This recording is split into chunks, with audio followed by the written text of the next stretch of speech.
slumped way down in there, and she's a tiny little thing. We both thought at the time, we have small children, 8 or 9 years old. Yeah, and she ended up being 14.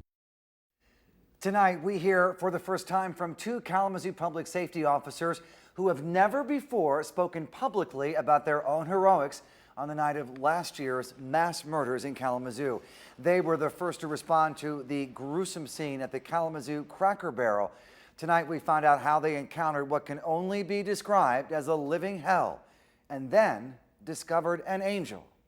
It may be the worst thing these best friends and partners have ever witnessed together.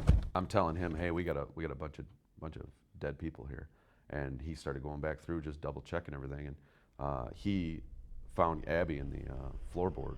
You could hear Abbie breathing in the front seat. I grabbed my medical bag and we pulled her out. First on the scene at the Cracker Barrel on the night of the murders, public safety officers Scott Brooks and Keaton Nielsen found 2 vehicles riddled with bullets.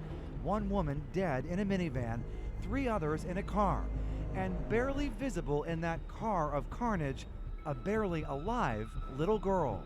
You could hear some sort of like wet breathing or gurgling. You'd see just her legs peeking out from the front side of the seat. The driver of the vehicle, when she had been shot, actually fell over on top of her.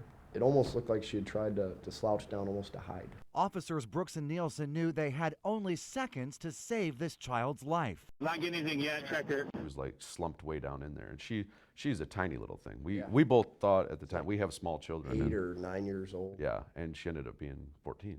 She was so far slumped into the seat. Kind of cradled her, and Scott helped get her legs out from underneath the dash. And we just carried her out onto the parking lot, onto the asphalt there, and just laid her down as gently as we could. And all the while, they were worried about a possible ambush by a gunman still on the loose. Those officers performed emergency medical care right here in this parking lot on a critically wounded Abbie Kopf, who had massive head trauma. Scott asked what we needed for medical supplies. Bring me everything. So the first thing we pulled out was a giant trauma bandage that we could wrap around her head to at least control that part of the bleeding. As Abbie was placed into an ambulance, there were suddenly signs of life.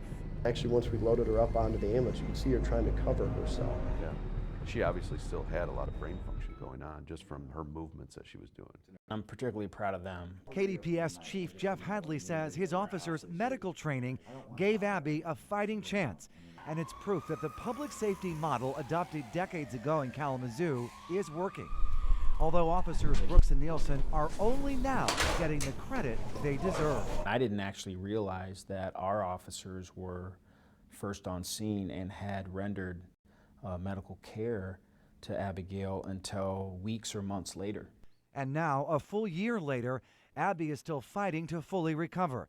And officers Brooks and Nielsen are still sending her their very best wishes, and so grateful they were sent to be by her side when it mattered most.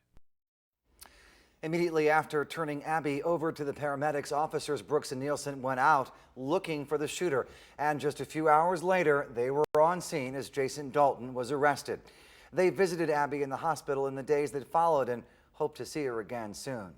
To see this story again, visit WWMT.com.